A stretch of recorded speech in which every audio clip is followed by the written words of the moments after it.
The flavors, the taste, the culture. San Antonio is home to many unique craft beers. And the inspiration behind many of these new brews is rooted right here in the community. This is the area that we belong in, and I feel like the beer that we make is for this area and for San Antonio. As the city's palate has expanded, so has the experimentation with San Antonio-centric ingredients. The Monster Blood one is just after, a childhood favorite of candy, green sour belts with chamoy and chili powder. Tim Castañeda is a San Antonio native and founded Black Laboratory Brewing on the east side. He wanted to create something that reminded people of growing up in the Alamo City. The Puro, that one came out, and that was just to make a Piccadilly-inspired beer. I had to convince a few people here that weren't from San Antonio, like how good this beer is going to be. Black Lab is one of many local breweries tapping into this trend. Weathered Souls is set to release La Mangunada. Yes, a Mangunada beer. That is mangoes, chamoy, and chili lime salt. Those flavor aspects, those are definitely more gravitated towards the San Antonio palate. Freetail's Puro Pickle beer is selling faster than they can brew a new batch. There's a lot of consumers out there that like this type of beer, and especially in South Texas. Kunstler is blending the city's Mexican and German beer history. So once a year we bring out a beer. The base is a Kölsch, which is a German beer, but then we add this cactus fruit to it.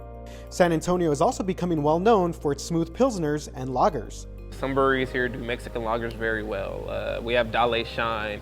Bat out of Hellas, and the Hellas is the one that I go back to all the time. It's so drinkable. Puro Southtown, so that's a Mexican lager. I had no idea how popular this beer was going to be. It just kind of like took me by surprise. Roadmap's Pilsner pays tribute to a popular Texas actor. Our flagship Pilsner is actually called All Right, All Right, All Right. It was designed to be a beer that you could drink in 95 to 100 degree weather. It's this sense of family and community that helped many local breweries like Black Laboratory right here on the east side get through a pretty rough year. The pandemic forced the closure of many tap rooms across the city, but customers came through and supported buying many new can releases. And they'd be lining up the parking lots to come out and get their orders that they placed online. When you see your neighbor or your family member start to struggle, you go out and you help them. And we saw that in massive waves throughout the summer last year.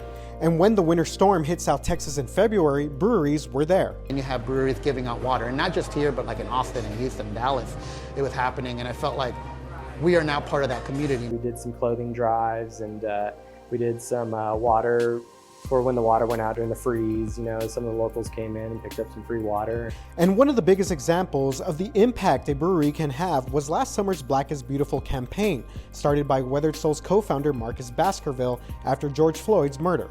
The campaign is raising awareness and money for social injustice issues people of color face and police brutality reform. We looked at recently about 308 breweries and tallied what they've donated, and the tally was over $1.7 million. Black is Beautiful is now being sold in breweries around the world. I can definitely feel prideful in the sense that the initiative came here. At the end of the day, there's so many different people that are involved within this at this point that have put in so much work, even other breweries as far as their donations amounts of what they've given back. Coming together for a common cause, combining rich flavors and culture is what has defined the local booming brewery scene. We're from San Antonio as well, and this is a little part of the city, and that kind of makes us here. It's like what we're saying, it's brewed for San Antonio, not just for everybody else.